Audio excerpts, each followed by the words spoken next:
बयानिया वेला हर सावन परेशानी आवेला राव रहिले मरैया जब बयानिया वेला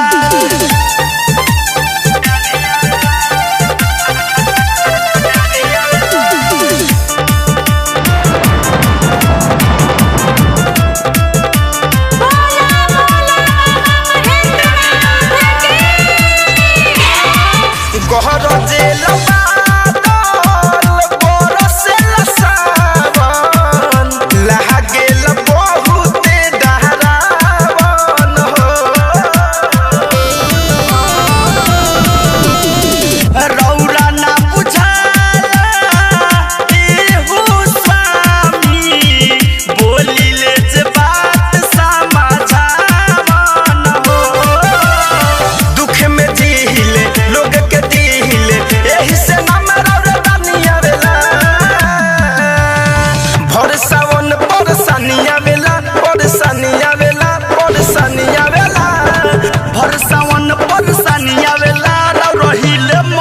जब बयानिया वेला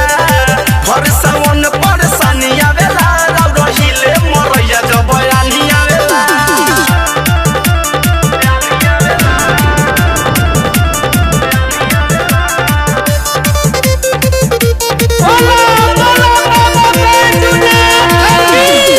सूरज सूर्या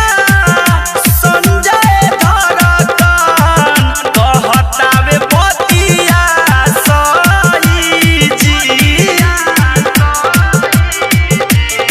घरे कंधन जाय कहे बोलतानी नहसवा में ताना ना रोही जी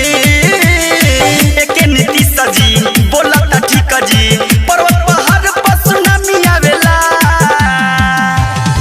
भर सावन परेशानी आवेला परेशानी आवेला परेशानी आवेला भर सावन परेशानी